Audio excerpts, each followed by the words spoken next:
diperhatikan di dalam memberikan arahan nasihat yang tegas kepada putri atau kepada istri adalah para ulama menyampaikan banyak berdoalah kepada Allah.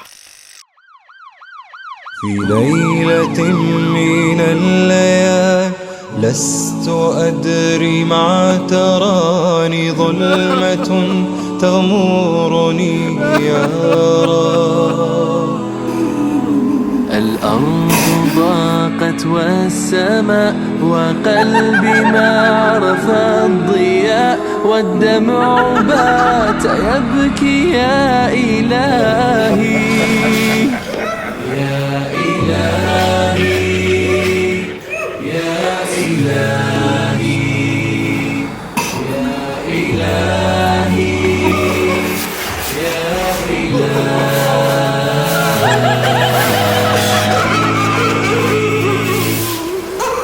عصيت والذنب كبير وإني في حزني أسير مقيد بذنبي يا رب فهل أستحق يا إلهي العفو مجرما مقر بالذنوب يا إلهي يا إلهي يا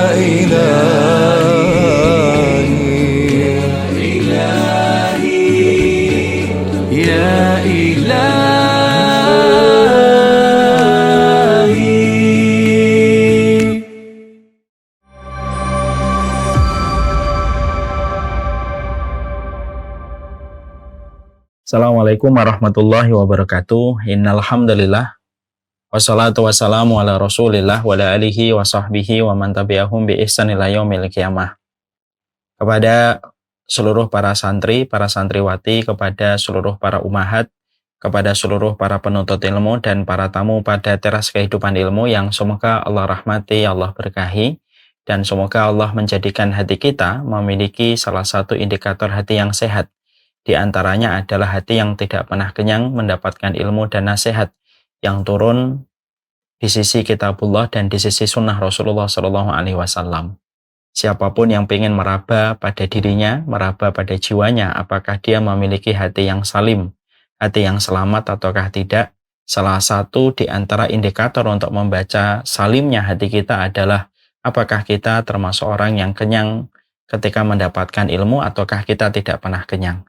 Siapapun yang tidak pernah bosan, siapapun yang tidak pernah lelah, siapapun yang tidak pernah letih untuk mendengarkan setiap kebenaran nasihat yang disampaikan oleh Allah dan Rasul-Nya, maka pada dasarnya adalah orang-orang yang selalu mendapatkan kebaikan iman pada hidupnya dan pada dirinya. Itulah yang dikatakan oleh Rasulullah SAW, Innal mu'mina la yashba' min khairin yasma'uhu hatta yakuna muntahahu al-jannah. Orang mukmin itu adalah mereka yang tidak pernah kehabisan. Orang mukmin itu adalah mereka yang tidak pernah kenyang untuk mendapatkan kebenaran dan nasihat sampai betul-betul dia menginjakkan kakinya di dalam surga. Semoga itulah yang kita peroleh pada kondisi hati kita. Alhamdulillah, tentunya senang sekali kita pada kesempatan sore kali ini kita berjumpa di Taman Ilmu. Segala kesyukuran hanya kita berikan kepada Allah.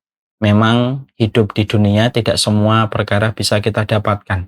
Tapi yang penting bukan apa yang kita dapatkan, tetapi apa yang kita syukuri. Memang betul tidak semua perkara bisa kita dapatkan, tapi semua perkara yang ada pada kehidupan kita sebenarnya bisa kita syukuri. Dan kesyukuran itu merupakan kunci untuk membuka kelapangan pada kehidupan hati kita, keberkahan pada jiwa kita ketika kita senantiasa bersyukur kepada Allah. Tidaklah hilang penyakit hasad, tidaklah hilang keinginan menguasai orang lain atau membandingkan kehidupan kita dengan kehidupan orang lain, kecuali hilangnya perkara itu adalah ketika kita senantiasa bersyukur kepada Allah dalam setiap titian kehidupan kita. Semoga dalam setiap ilmu, dalam setiap nasihat yang kita peroleh dan kita dapatkan, maka sesungguhnya semoga kita senantiasa mampu bersyukur kepada Allah dalam setiap perjalanan kehidupan kita. Kepada Allah kita bersyukur dan kepadanya kita menggantungkan segala urusan kehidupan kita, dan semoga Allah tidak pernah meninggalkan kita dan selalu menolong kita di dalam kita bersyukur kepadanya. Kita tentunya mengetahui bahwasanya wanita merupakan makhluknya Allah yang Allah cintai. Dan salah satu di antara keindahan makhluknya Allah adalah kalangan wanita. Tentunya kalau sudah membicarakan tentang wanita, banyak kata yang bisa dideskripsikan ketika membicarakan tentang wanita. Banyak kalimat yang tidak ada habis kalau sudah membicarakan tentang wanita. Sampai Allah pun mengistimewakan kalau sudah berbicara tentang wanita, tentang satu surat yang Allah berikan dengan nama surat An-Nisa membicarakan tentang wanita. Ini menunjukkan betapa istimewanya kalangan wanita apabila mereka terdidik dengan didikan Allah dan Rasul-Nya. Maka sesungguhnya kekuatan yang besar itu datang dari kekuatan wanita ketika mereka telah lurus pada jalan kehidupan mereka mengikuti petunjuk kebenaran.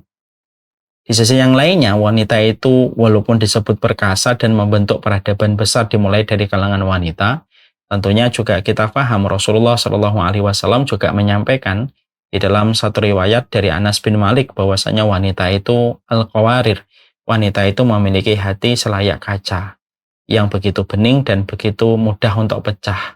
Makanya inilah di antara keistimewaan dan keunikan wanita. Di sisi yang satunya, para wanita itu membentuk peradaban. Di sisi yang lainnya, Rasulullah mengatakan bahwasanya wanita, hati mereka selayak gelas-gelas kaca yang mudah untuk pecah berkeping-keping. Nah, inilah yang menjadikan kita berpijak dari hadis yang disampaikan Nabi ketika Nabi menggambarkan tentang wanita, bahwasanya wanita sebagaimana gelas kaca. Tentunya wanita menjadi makhluk yang sangat membutuhkan ilmu untuk menjaga gelas-gelas kaca ini untuk tidak mudah pecah.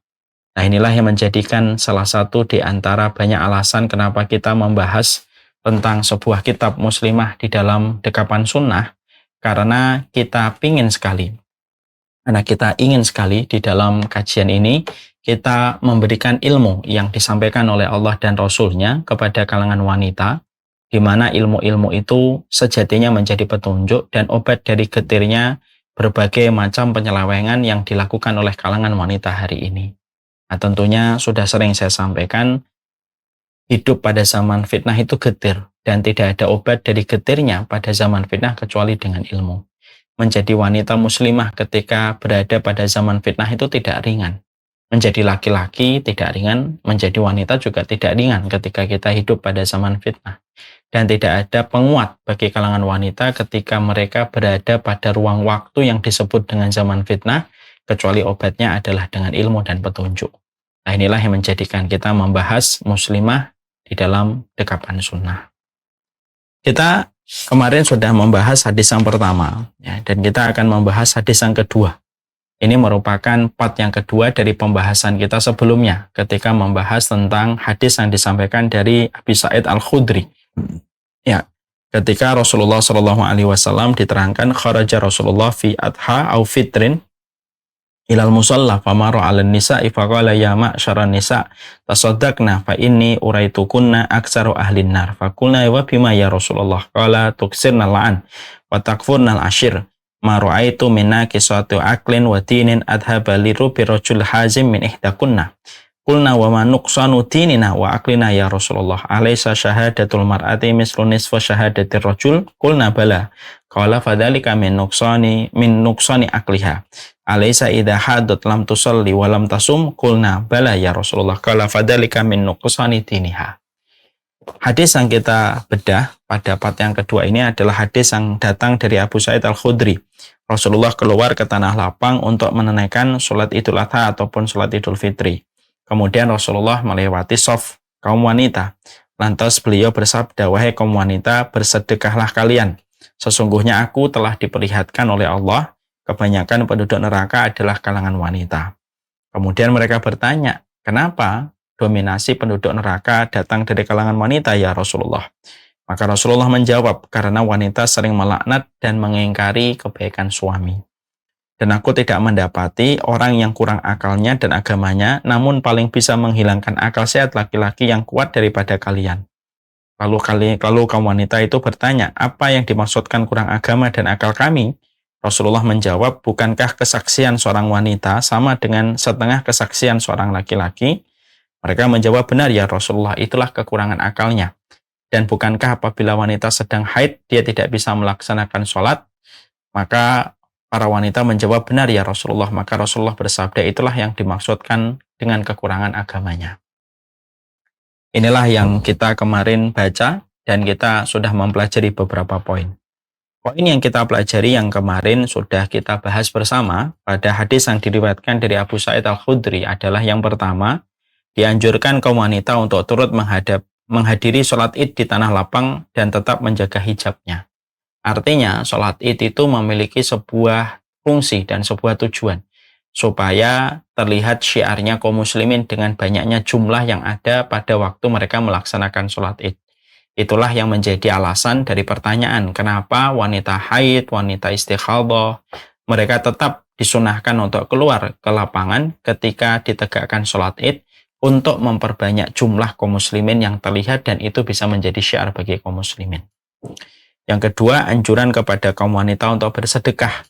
Artinya bahwasanya kaum wanita itu diperintahkan untuk memperbanyak sedekah. Tentunya karena kita mengetahui salah satu ujian bagi kaum wanita adalah kecintaan mereka kepada harta. Maka Allah uji kaum wanita pada sesuatu yang paling mereka cintai, yaitu adalah pada hartanya. Makanya seorang wanita yang mampu untuk mendedikasikan dirinya dengan banyak bersedekah, berarti dia telah menyelesaikan PR internal pada dirinya, pada ujian yang Allah berikan kepadanya ketika dia memiliki kecondongan kuat kepada dunia. Lalu dia mampu menitipkan dunia itu kepada sedekah dan kepada jalan Allah. Dan itu merupakan salah satu nilai keberkahan pada kehidupan wanita untuk menutupi berbagai macam kekurangan yang dia miliki. Makanya kalau ada seorang wanita, dia merasa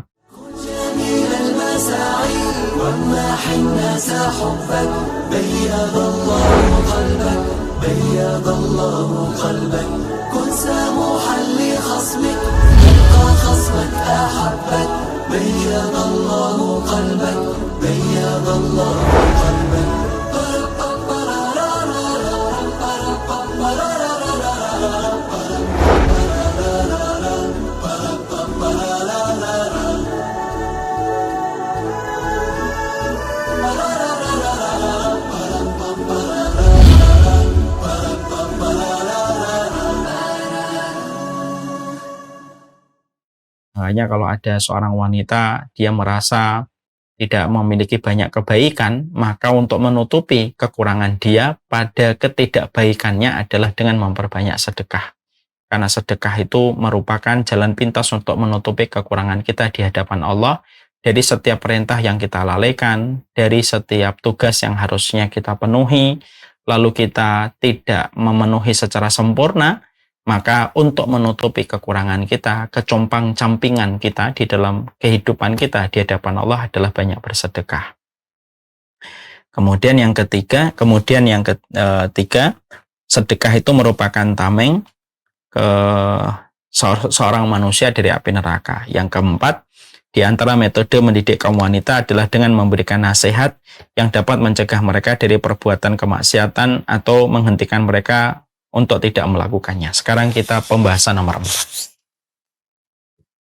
Sekarang kita membahas apa mutiara yang kita peroleh pada hadis yang disampaikan dari Abu Sa'id Al-Khudri. Yaitu adalah bagaimana hadis ini menuntun kita dan membimbing kita bahwasanya kaum wanita merupakan objek dari sebuah nasihat yang baik yang harus disampaikan kepada mereka.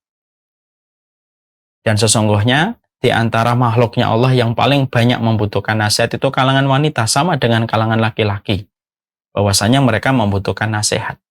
Ini juga menjadi sebuah peringatan bahwasanya ilmu merupakan salah satu kewajiban yang harus ditunaikan oleh seorang suami kepada istrinya.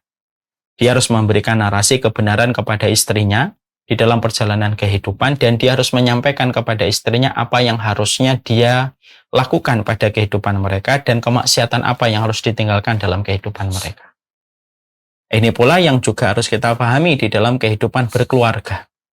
Di dalam kehidupan kita berkeluarga, salah satu di antara masalah besar pada kehidupan hari ini, yaitu adalah ketika banyak laki-laki tidak lagi memberikan nasihat kepada istrinya dengan berbagai macam sebab, dengan berbagai macam faktor, yang menjadikan akhirnya alur memberikan nasihat itu tersendat ataupun tidak termaksimalkan untuk diberikan nasihat kepada kalangan wanita. Padahal ketika wanita memang diciptakan secara fitrah memang bengkok, lalu bengkoknya ini tidak mendapatkan siraman nasihat, maka bengkoknya ini akan menjadi lebih parah dan lebih buruk. Dan kita paham bahwasanya Allah lewat lisan Rasulullah sudah menyampaikan bahwasanya fitrahnya wanita itu bengkok. Fa innal mar'ata khuliqat min dilain fa inna a'waja syai'in a'laha. Sesungguhnya kalangan wanita itu diciptakan dari tulang rusuk. Dan tulang rusuk yang paling bengkok adalah bagian atasnya. Dari bagian atas yang paling bengkok, disitulah diciptakannya wanita.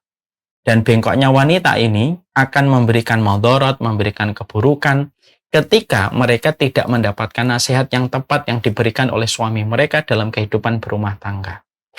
Makanya ketika Rasulullah melewati safnya kaum wanita, maka Rasulullah berdiri sejenak, lalu menyampaikan khutbah khusus kepada kalangan wanita. Yang mana pada saat itu Rasulullah akan menyampaikan khutbah di depan.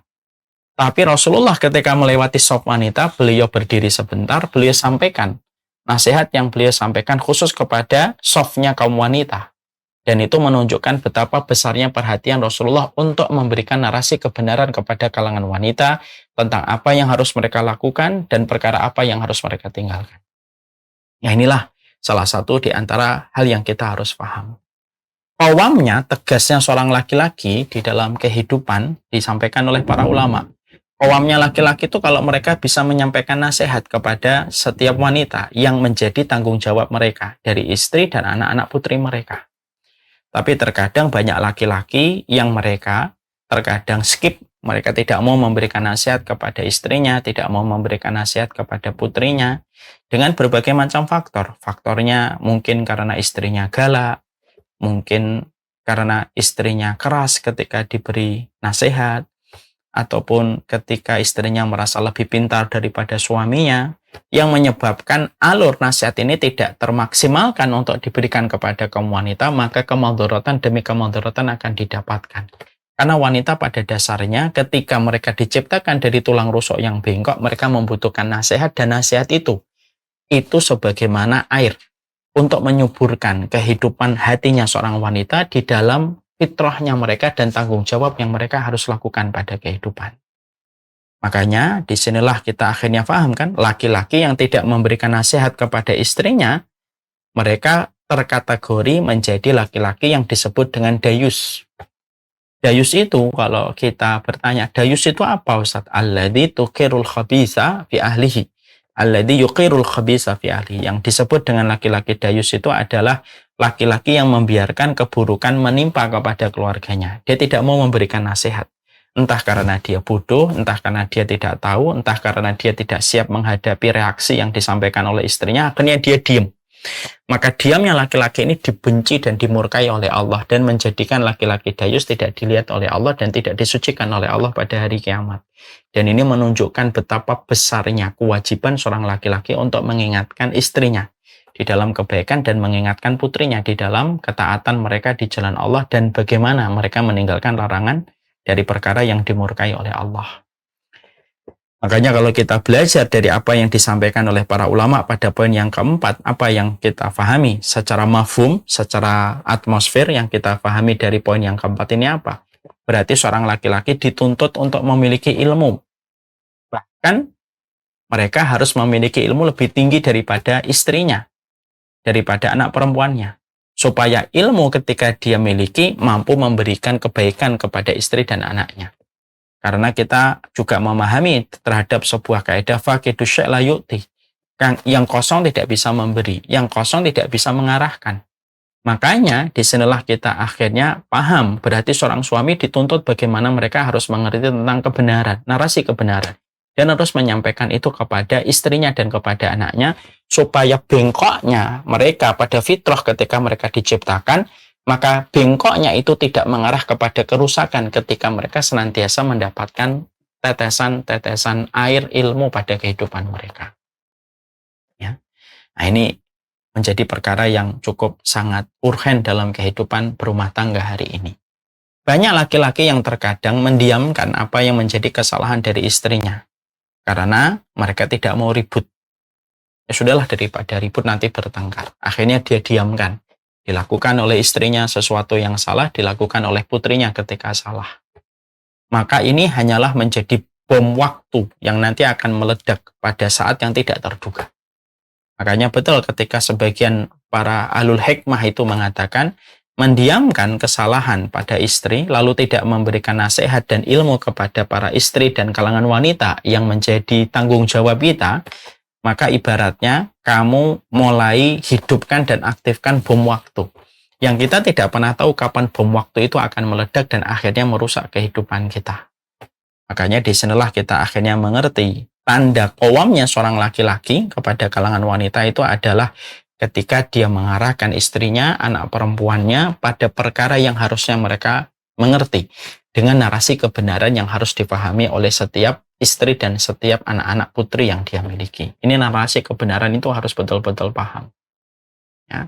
Makanya Masya Allah ya, inilah yang akhirnya seorang laki-laki, kalau mereka berdoa, salah satunya kalau ada laki-laki, Ustaz, kalau saya jadi suami itu doanya apa?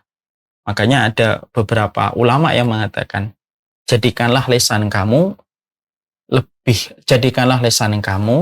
lebih kuat daripada kelemahan dirimu ketika mengingatkan istrimu. Ini ada seorang ulama ketika ditanya sama seseorang ketika baru menikah, maka laki-laki itu mengatakan kepada ulama, kalau saya berdoa, doa apa? Jadikanlah lisan kamu lebih kuat daripada bengkoknya seorang wanita ketika kamu menikahi mereka.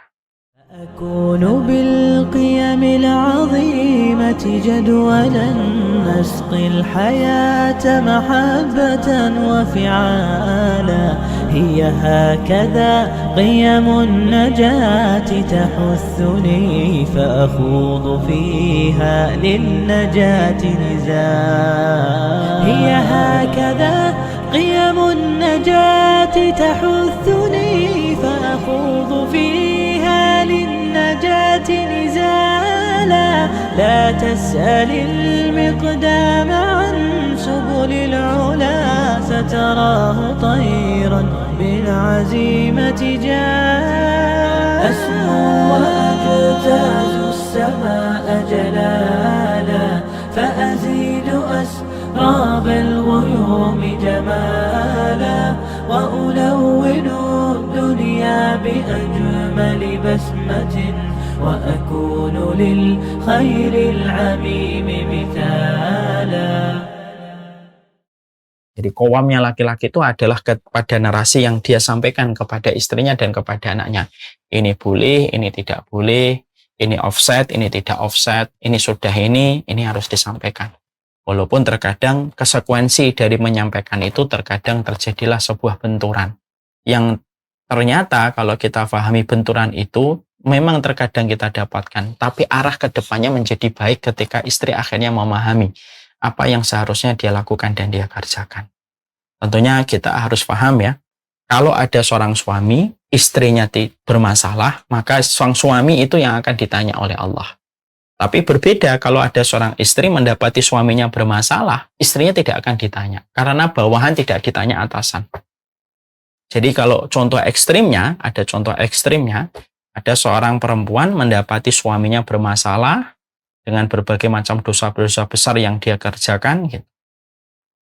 Pihak istri mengingatkan, lalu ternyata peringatan-peringatan yang datang dari istrinya ditampik sama suaminya, maka istri itu tidak akan terbebani dengan hisab dan hukuman adab di hadapan Allah karena bawahan tidak akan mendapatkan hukuman dari apa yang dilakukan oleh atasannya.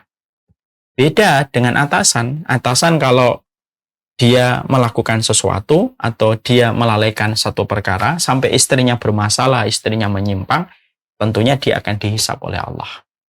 Contoh kasus paling gampang, kalau ada seorang wanita telat sholat, dia sampai masa sholat berikutnya, dia akhirnya melalaikan sholatnya, maka sang suami akan ditanya, kenapa istrimu dalam kondisi melalaikan sholatnya?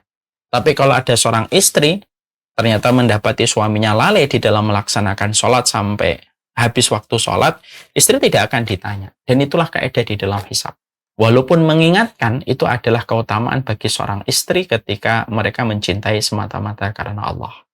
Nah inilah sejatinya yang betul-betul harus dipahami dengan benar. Makanya banyak pasangan ketika mereka menikah, ternyata perangkat ilmu ini tidak diperhatikan dengan benar. Banyak laki-laki ketika mereka menikah tidak paham bagaimana narasi kehidupan, bagaimana narasi kebenaran yang harus dijalani, apa yang harus dimengerti ketika mendidik anak, dan lain sebagainya.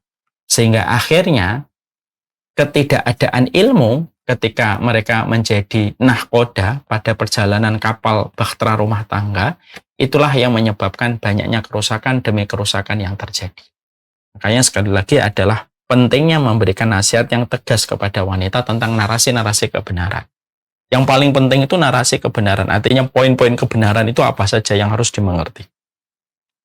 Dan itu tentunya tentunya kewajiban itu dibebankan dan dipikulkan oleh Allah kepada kalangan wanita, dibebankan dan dipikulkan kepada kalangan laki-laki. Nah, sekarang cara kita menyampaikan nasihat tentunya ada beberapa hal yang menjadi sebuah perhatian. Setiap laki-laki ketika memberikan nasihat kepada perempuan tentunya harus ada beberapa hal yang diperhatikan. Pertama, metode. Setiap perempuan ketika mendapatkan ilmu, tidak semuanya sama metodenya. Ada yang metodenya duduk, lalu sang suami menyampaikan satu persatu poin-poin, akidah begini, fikih begini. Ada yang metodenya semacam itu. Ada yang metodenya dengan pembicaraan dan dialog yang terjadi sehari-hari. Di situ sang suami mengarahkan apa yang harusnya dipahami oleh seorang istri. Dua metode ini, selama niatnya seorang laki-laki adalah mengarahkan wanita untuk mengetahui apa yang harusnya mereka pahami, maka tidak terlalu dikhawatirkan metodenya. Selama memang sang suami memiliki komitmen untuk mengarahkan istrinya dan mengarahkan anak-anak putrinya. Karena memang metode itu berbeda-beda. Ada yang metodenya harus duduk, sang wanita atau istrinya duduk, kemudian suami menyampaikan 1, 2, 3 poin, 1, 2, 3, 4, 5, 6. Ada yang sifatnya dengan dialog-dialog yang terjadi. Nah, pada dasarnya metode itu disesuaikan dengan kondisi dan keadaan karena setiap para istri yang kita miliki memiliki cara yang berbeda di dalam menerima ilmu yang disampaikan oleh seorang suami. Dan tidak usah memaksakan metode wanita lain atau metode keluarga lain sama dengan metode di keluarga kita. Karena setiap keluarga itu memiliki keunikan yang tidak sama satu dengan yang lainnya. Ini harus kita paham. Yang kedua, seorang laki-laki ketika mereka harus memberikan nasihat kepada istrinya, tentunya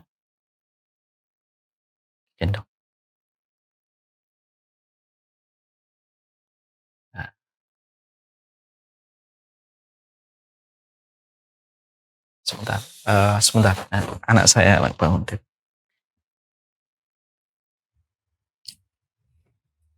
Ya.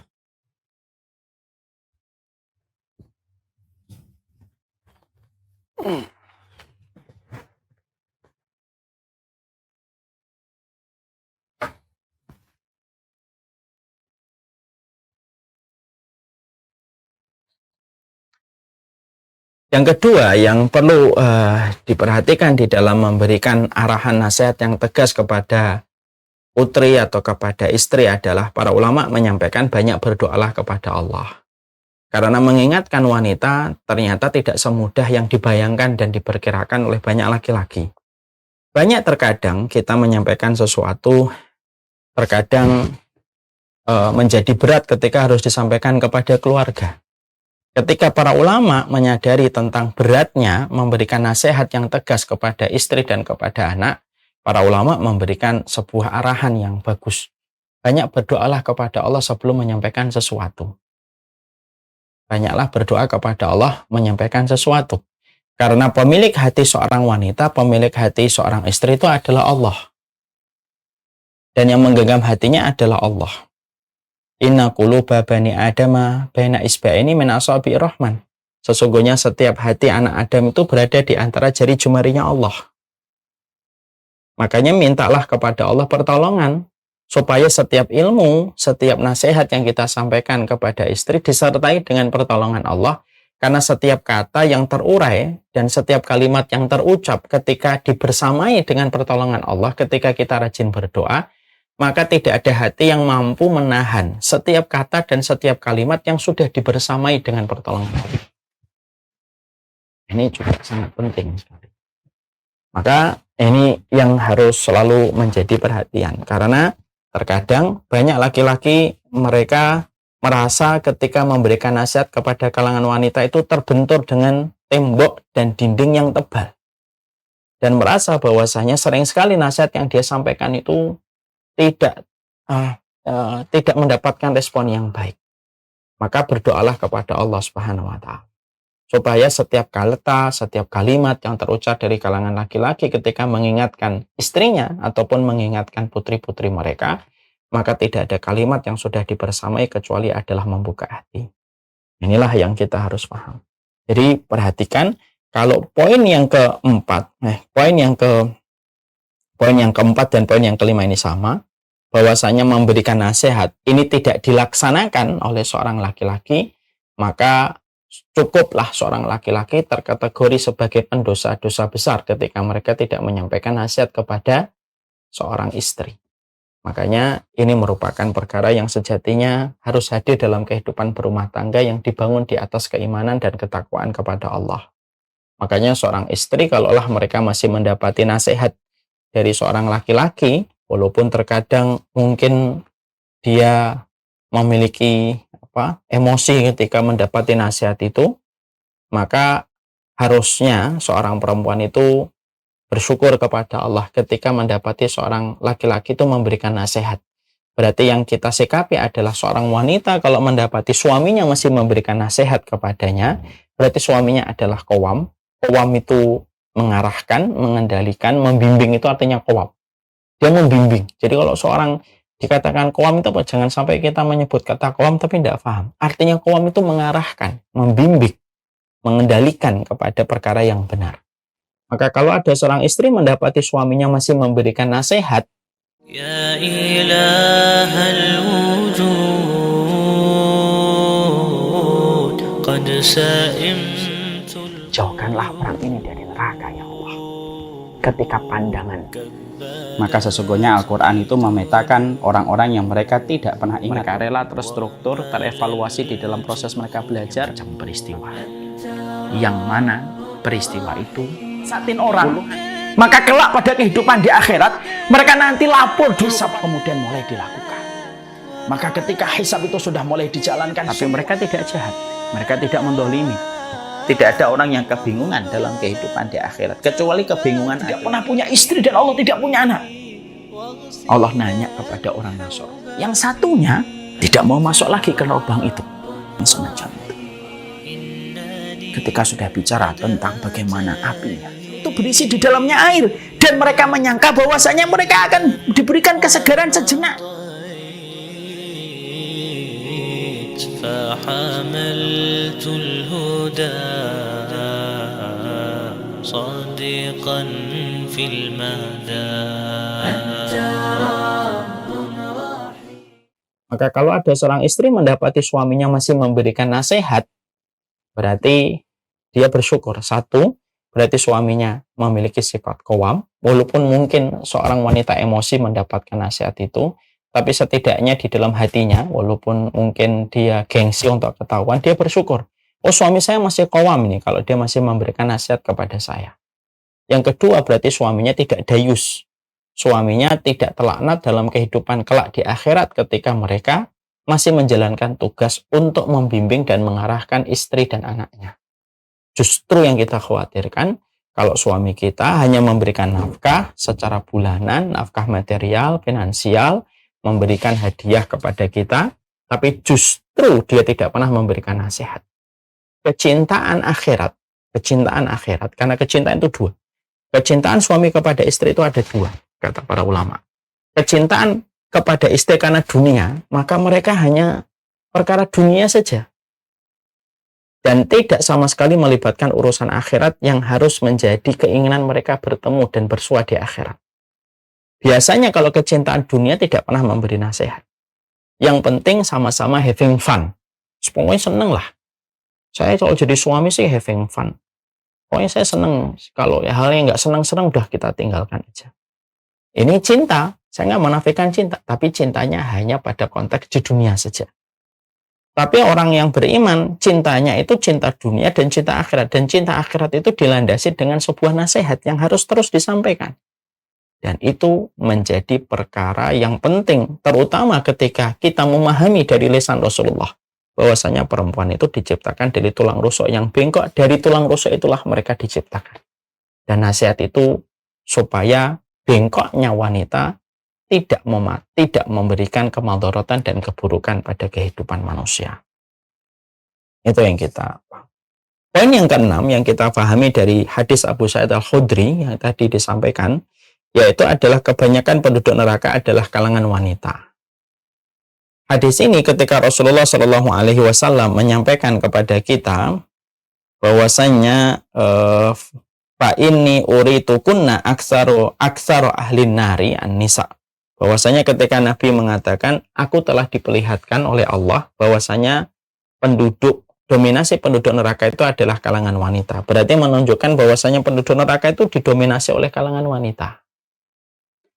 Hadis ini bukan untuk merendahkan, atau perkataan Nabi tentang dominasi penduduk neraka itu kalangan wanita bukan dalam konteks merendahkan kaum wanita, tidak. Tapi menunjukkan sebuah fakta sekaligus memberikan kewaspadaan dan kehati-hatian kepada kalangan wanita. Jadi Nabi tidak sama sekali dalam konteks merendahkan wanita, bahwasanya wanita itu kebanyakan penduduk neraka. Makanya ilmu ini tidak boleh diambil secara sepotong dan tidak boleh dimanfaatkan secara sepihak. Tapi sesungguhnya perkataan Nabi fa inni ra'aitukunna aktsara ahlin nari an-nisa. Ketika Nabi mengatakan, aku telah diperlihatkan oleh Allah bahwasanya sebagian besar penduduk neraka itu kalangan wanita, supaya kalangan wanita yang menjadi istri kita, yang menjadi anak-anak kita, mereka menyadari tentang hal ini supaya mereka berhati-hati pada perkara-perkara yang bisa menggelincirkan wanita kepada neraka. Perkataan ini juga berkaitan untuk laki-laki sebenarnya. Ini yang jarang dibahas oleh banyak orang. Bahwasanya perkataan tentang aku telah diperlihatkan kebanyakan penduduk neraka itu adalah kalangan wanita, ini juga bicara untuk laki-laki. Artinya, jadilah laki-laki yang gampang didapatkan ridho sama suaminya, supaya istri kita ketika sudah mendapatkan ridho dari kita, mereka terbebas dari ancaman neraka. Jadi kalau akhirnya kita menjumpai ini, akhirnya semoga kita ini tidak menjadi ujian bagi kalangan wanita. Dengan begitu sulitnya kita didapatkan ridhonya. Jadilah suami itu yang gampang didapatkan ridho oleh istrinya. Sebagaimana istri, jadilah istri yang tidak pernah lelah untuk menjemput keridhaan dari suaminya. Ini harus ketemu dua-duanya. Seorang istri harus paham, tidak ada puncak posisi yang paling berharga bagi seorang wanita kecuali mendapatkan ridho dari suaminya. Memang itulah puncaknya. Jadi kalau sudah menikah, kalau ditanya apa goals kehidupanmu setelah kamu menikah, simple. Goals saya itu mendapatkan ridho dari suami. Ketika laki-laki membaca tentang hadis ini, hadis dari Abu Sa'id Al-Khudri, ini memberikan kepada kalangan laki-laki itu apa? Kalau kamu sudah menghalalkan seorang perempuan, lalu dari wanita yang kamu pilih, lahirlah anak-anak yang kamu cintai, kamu sayangi gitu. Jadilah laki-laki yang gampang didapatkan ridho dari suami, dari istrinya. Jangan menjadi laki-laki yang pelit untuk memberikan ridho kepada istrinya. Jangan menjadikan hadis bahwasanya kebanyakan penduduk neraka dari kalangan wanita untuk mempreser kalangan wanita. Untuk mengarahkan boleh, tapi mempreser tentunya sangat harus hati-hati ketika menggunakan hadis ini. Dan inilah yang menjadi sebuah insight. Jadilah laki-laki yang gampang untuk diperoleh ridho oleh suami. Istri pun silakan menyampaikan itu kepada suaminya dengan cara yang baik.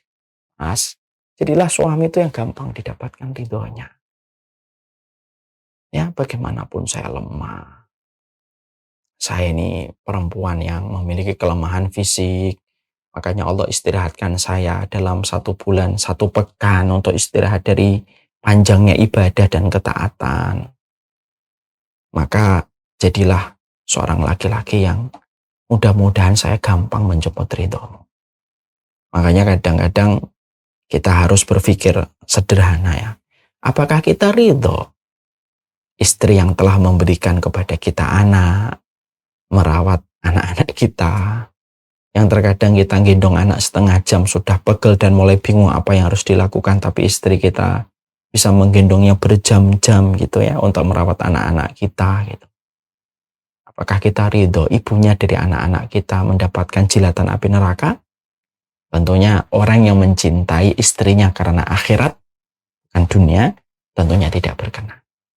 Nah, inilah yang menjadi sebuah hal yang harus dipahami oleh setiap laki-laki. Jadilah laki-laki yang gampang didapatkan ridho dari istrinya. Ketika laki-laki itu membaca hadis Nabi, mayoritas penduduk neraka adalah kalangan wanita, dan penyebab dari banyaknya perempuan masuk ke neraka itu disebabkan karena kurangnya muamalah wanita kepada suaminya. Maka yang keenam itulah yang disampaikan di dalam hadis. Yang ketujuh,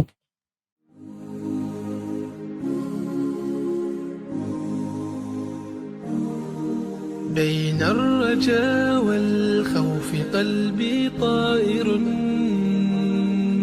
ومن اليقين النور بيض جوانحي فوق السحاب يطير حرا مدركا نسمو كماله للكون وجه آخر نحيا أنا صنعة أوجدتها يا باري وملكت فيها معصم الإيمان للحق والعدل التواصي بالجمال عبادة حسن التأمل بالإله وصال كالجمال يرى ويقلب نبعه كالقرب حين دعاء تداعب طفلها وتضمه أملا كما حاجاتنا منا إليك نريد يا الله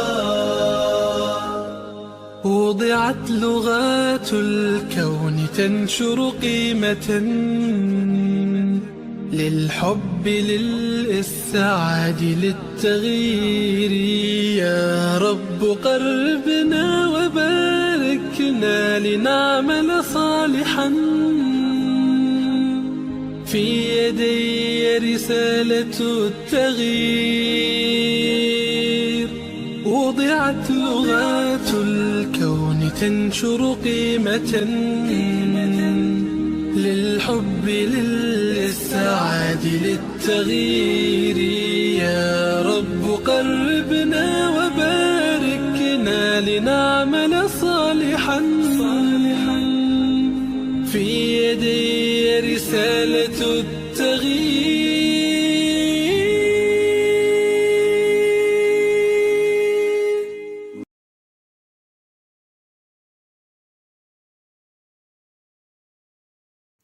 Di antara faktor dominan yang menjerumuskan wanita ke dalam neraka adalah mengingkari kebaikan suami dan gampang melaknat. Ya, jadi wanita itu memiliki sifat, karena kalau dikatakan oleh Imam Ibnu Katsir, nanti ibu-ibu silahkan kalau ada yang mau komplain, nanti ditulis ya di komen ya. Bahwasanya diterangkan di dalam satu riwayat, Imam Ibnu Katsir itu mengatakan perempuan itu wala batu masyairiha. Perasaannya kuat, dominan banget. Watataqallabu daiman, dan perasaannya bergejolak setiap waktu. Itulah perempuan, kata Imam Ibnu Katsir. Karena dominan perasaannya ya, dan terus perasaannya itu berbolak-balik setiap waktunya, setiap saatnya, maka sesungguhnya wanita itu memiliki sebuah kecondongan. So, ada sebuah potensi buruk pada kalangan wanita itu apa? Dia paling cepat lupa kebaikan yang telah dilakukan oleh suaminya ketika dia mendapati satu kesalahan yang dilakukan oleh suaminya. Nah, ini yang sering menjadi ujian bagi kalangan wanita. Terkadang wanita lebih tunduk kepada perasaannya daripada ketundukan kepada kitabullah dan sunnah dalam beberapa kondisi. Makanya hadis ini ya, tentang masalah perempuan ini ditempatkan oleh mu'alif atau pengarangnya dengan sebuah judul ketundukan kepada kalamullah dan sunnah, dan tidak boleh menjadikan perasaan itu sebagai ukuran kebenaran. Karena kalangan wanita itu ujian besarnya adalah mengalahkan perasaannya. Selama mereka mampu mengalahkan perasaannya, lalu mereka selalu mengerti dan mampu untuk menghadirkan makna perjuangan dan pengorbanan oleh seorang suami ketika mereka telah memberikan dedikasi yang terbaik kepada istrinya dengan cara yang semaksimal mungkin dia lakukan, maka ingatlah, karena mengingat kebaikan itu termasuk perkara yang sulit dilakukan oleh kalangan wanita untuk dilakukan setiap waktu. Berapa banyak seorang wanita mengingat kebaikan suami di musim dingin, tapi ketika di musim panas, tidak ada yang dia ingat dari suaminya kecuali adalah keburukan demi keburukan. Berapa banyak perempuan yang mereka bisa memahami tentang ketulusan seorang suami, tetapi di waktu siang, tapi ketika di waktu malam berubah menjadi celaan dan laknat yang dia sampaikan kepada suaminya. Hanya gara-gara satu kejadian yang dia simpulkan sendiri dengan perasaannya. Lalu dia menetapkan keburukan-keburukan pada suaminya. Ini pula yang menjadi salah satu alasan kenapa talak tidak dibebankan oleh syariat kepada tangan wanita, tetapi dibebankan talak itu kepada kalangan laki-laki. Karena cepatnya seorang wanita mereka berbolak-balik di dalam hatinya, dan paling cepatnya mereka menjadi amnesia terhadap kebaikan yang dilakukan oleh seorang suami. Makanya Masya Allah ya, tentunya kecuali wanita-wanita yang dirahmati oleh Allah.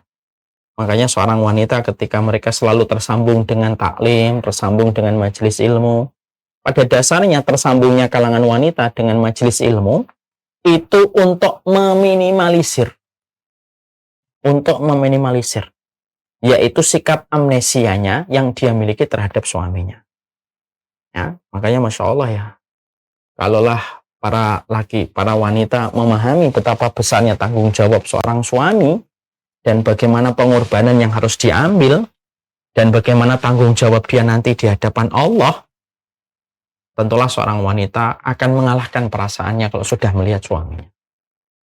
Maka ibu-ibu dan para ummahat, semenjak kalian menikah atau sejak kalian dinikahi seorang laki-laki, semenjak saat itu ya, makanan kalian, ibadah kalian, itu yang pertama kali ditanya oleh Allah bukan kepada kalian, tetapi kepada suaminya.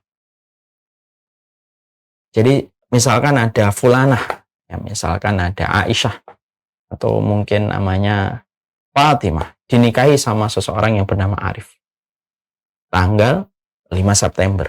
Maka semenjak tanggal 5 September, makanannya, ibadahnya, pertama kali nanti dihisap itu adalah kepada suaminya. Aisyah itu hari tanggal 5 September makan apa? Itu yang ditanya Arif.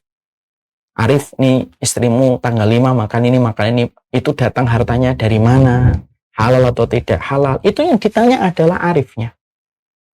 Aisyahnya nggak ditanya oleh Allah. Yang ditanya cukup Arif. Karena dialah yang bertanggung jawab terhadap apa yang dia bawa atau yang dia nikahi. Itu baru di dunia. Belum lagi dalam kehidupan di akhirat. Makanya kita sering sekali membaca kisah-kisah berapa banyak seorang laki-laki ibaratnya tertancap di punggungnya puluhan pisau, tapi pulang masih bisa tersenyum untuk memberikan apa yang dia bisa berikan yang terbaik untuk istri dan anak.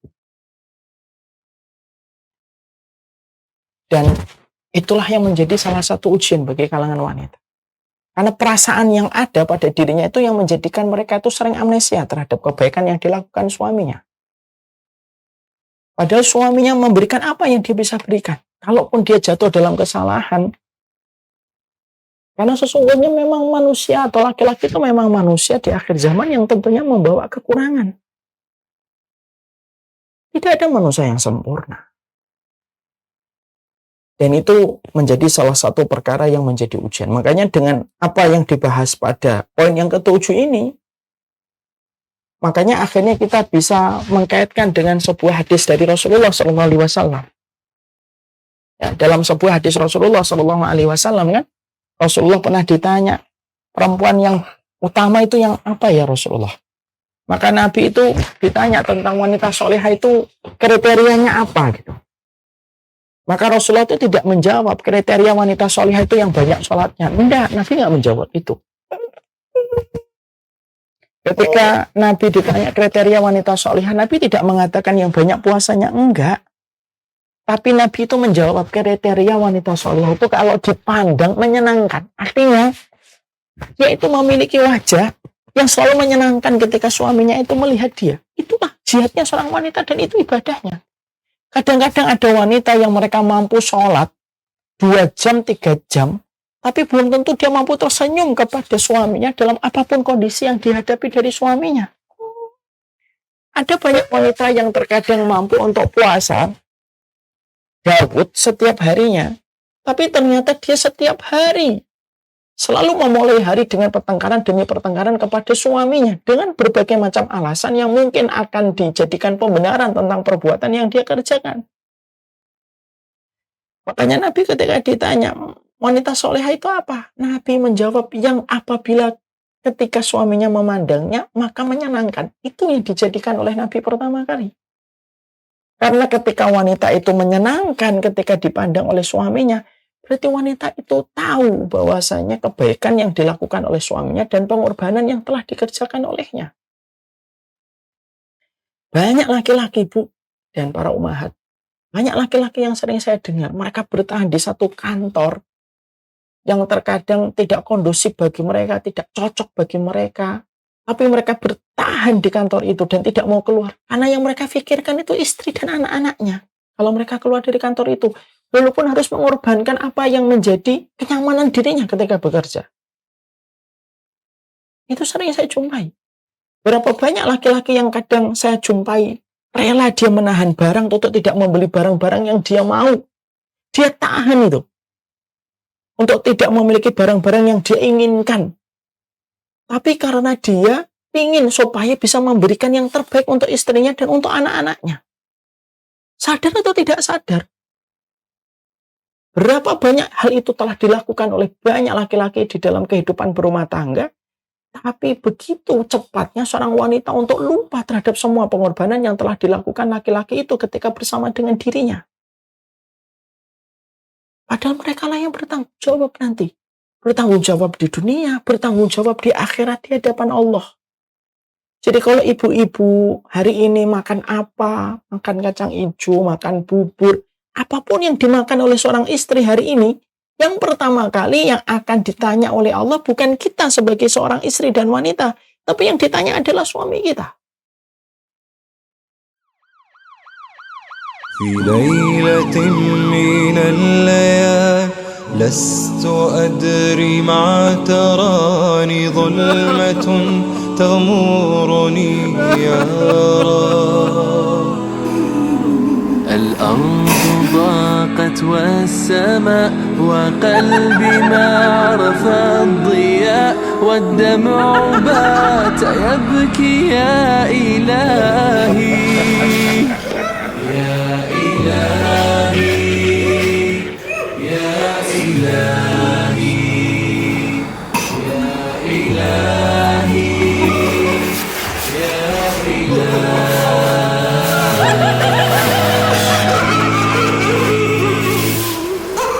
عصيت والذنب كبير وإني في حزني أسير مقيد بذنبي يا رب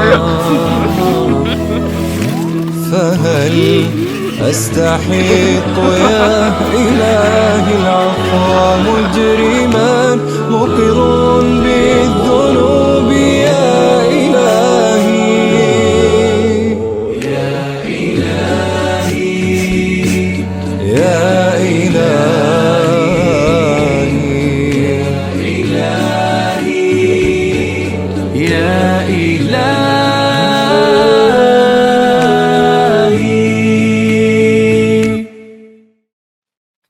Dan ketundukan dan kepatuhan seorang wanita kepada suaminya selama bukan dalam perkara kemaksiatan memberikan berkah. Berkah pula sama pendidikan anak-anak. Karena kadang-kadang pendidikan keberkahan anak-anak itu tergantung bagaimana kedudukan wanita itu di hati suaminya. Pernah ingat gak saya menyampaikan sebuah kisah nyata? Ada seorang perempuan punya anak 2. Lalu dia merasa anak yang pertama dengan anak yang kedua ini beda. Yang pertama ini baik banget, yang kedua ini agak susah untuk dikasih pendidikan dan tarbiyah. Lalu tanyalah wanita ini kepada seorang alim. Wahai ulama kami, wahai syekh kami, saya ini punya anak 2, yang satu itu nurut, yang satu susah nurutnya. Kira-kira kenapa? Bukankah mereka berasal dari rahim yang sama, dari air yang sama? Tapi kenapa kok memiliki perbedaan sifat dan karakter mereka? Perhatikan jawaban yang disampaikan oleh ulama tadi. Ulama tadi berkata, boleh saya tanya pertanyaan balik dulu sebelum saya menjawab pertanyaan ibu? Silakan. Ulama ini berkata, gimana kedudukan ibu? Bagaimana kedudukan anti sebagai seorang istri ketika kamu memiliki anak yang pertama? Maka sang istri menjawab, ya saya pas pada waktu memiliki anak yang pertama, saya sering bertengkar, sering tidak ridho, sering tidak terima terhadap apa yang disampaikan suami saya. Banyak masalah yang saya peributkan dengan suami saya. Banyak hal yang saya jumpai semacam itu. Ulama itu lalu bertanya yang kedua kalinya, gimana ibu ketika punya anak yang kedua? Maka ketika saya punya anak kedua, saya sudah belajar taklim, sudah belajar bagaimana berkorban, memberikan kebaikan, dan lain sebagainya.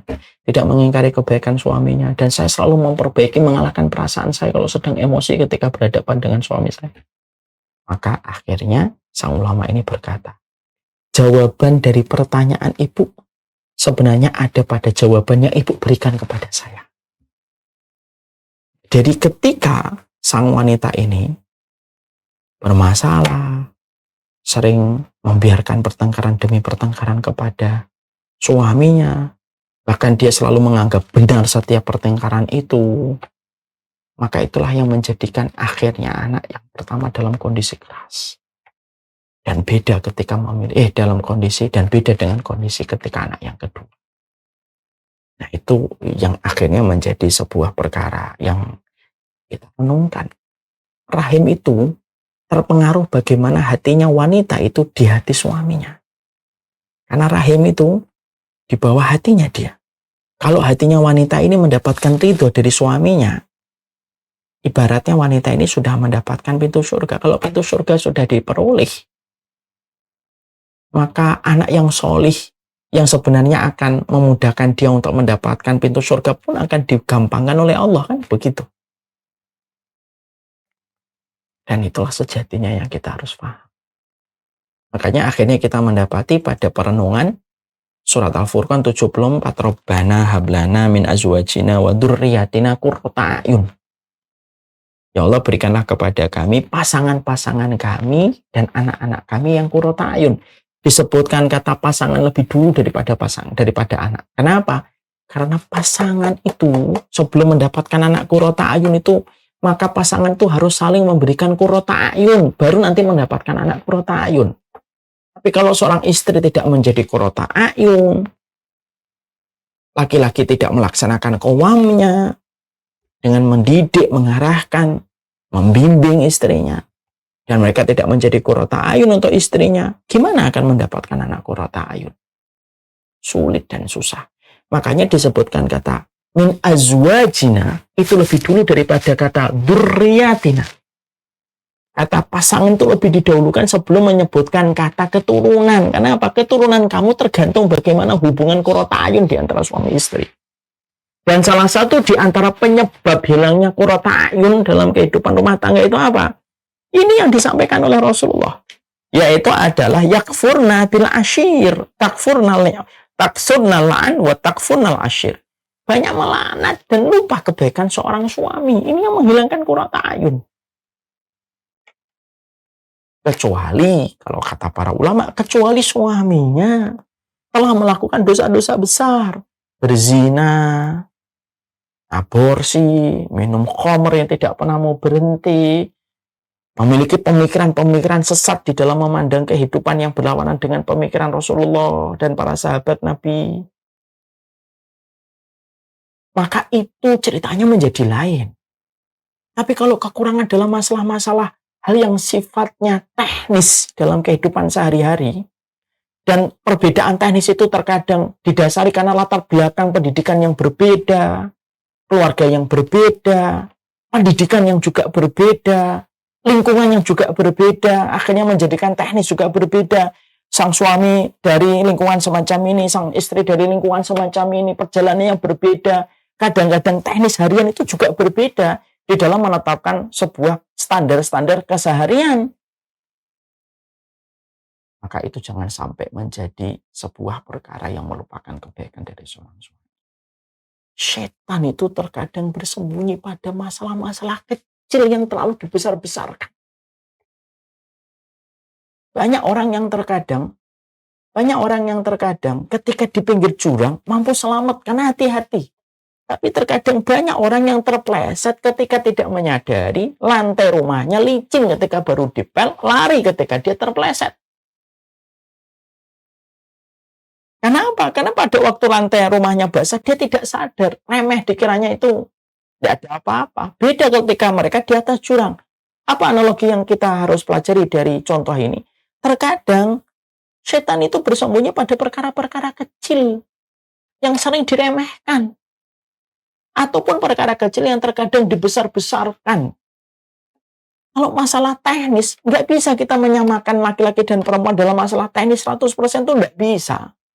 Walaysa dzakaru kal unsa. Laki-laki itu nggak sama dengan perempuan. Kalau masalah teknis dalam keseharian, masalah teknis dalam rumah, masalah teknis dalam masalah baju, masalah teknis dalam masalah mungkin pertemanan, itu masalah teknis. Dan masalah teknis tidak bisa disamakan. Yang bisa dilakukan adalah memaklumi dalam perbedaan-perbedaan dalam masalah teknis, kecuali dalam perbedaan masalah pokok, prinsip. Ya. Dalam perbedaan masalah perzinahan, masalah harta yang haram, dalam masalah riba, masalah khomer, masalah pemikiran, itu masalah pokok itu. Yang itu membawa konteksnya kepada perkara besar di dalam agama. Tapi kalau masalah teknis, harus disikapi dengan sebuah sikap. Bahwasanya ketidaksepadanan dan ketidaksamaan frekuensi dalam masalah teknis harian yang dilewati suami istri tidak boleh melupakan kebaikan yang telah dilakukan oleh suami. Dan terkadang pertengkaran itu sebenarnya tidak seimbang dengan pengorbanan dengan harga yang harus dibayar. Karena kalau misalkan suami istri sudah bertengkar gitu ya, sebelum kita bertengkar itu apa yang kita bayangkan? Yang kita bayangkan seorang istri akhirnya sholatnya tidak bisa diterima oleh Allah. Kalau dia dalam kondisi, suaminya dalam kondisi marah, tidak diridhoi oleh Allah sholat. Dan menjadikan banyak hal yang akhirnya apa? Ketika seorang wanita dalam posisi dia melupakan kebaikan dari suaminya, maka bisa jadi godaan setan yang kecil di luar rumah itu akan mempersokkan suaminya di dalam dosa yang besar. Karena mulai dari sesuatu yang ada pada rumah. Karena ketika seorang wanita sudah tersenyum, menyenangkan dipandang oleh suaminya, ibarat kata, 1000 wanita cantik berjejer di depan rumah pun tidak akan pernah tergoda. Karena itulah yang kita harus mengerti. Makanya ketika seorang wanita akan bertengkar dengan suaminya, terutama dalam masalah teknis-teknis yang masih bisa untuk dimaklumi dan dirundingkan pelan-pelan dengan cara yang baik. Pikir, sholat kamu gimana nanti kalau habis bertengkar? Ketika engkau mengundang kemarahan, para wanita bidadari mereka yang akan berkata kepada wanita-wanita itu, biarkanlah dia nanti mereka akan menjadi suami kami di akhirat. Yang ketiga, bisa mempengaruhi qurrata ayun anak kita. Yang keempat, bisa sangat mempengaruhi bagaimana kehidupan dia ketika di luar rumah. Ketika berhadapan dengan para wanita-wanita yang tidak semuanya memiliki keimanan pada kehidupan mereka di luar. Ya, tentunya ini juga harus diimbangi dengan sikap yang baik yang dilakukan oleh seorang suami. Makanya inilah yang menjadikan akhirnya kita mendapati pada poin yang ketujuh, bahwasanya faktor dominan yang menjerumuskan wanita ke dalam neraka, yaitu mengingkari kebaikan suami dan mereka banyak sekali melaknat kepada suaminya. Itu yang ketujuh. Poin yang kedelapan pada hadis yang disampaikan oleh riwayatnya Abu Sa'id Al-Khudri, 8 sampai 16, insya Allah nanti kita akan terangkan pada pertemuan kita berikutnya.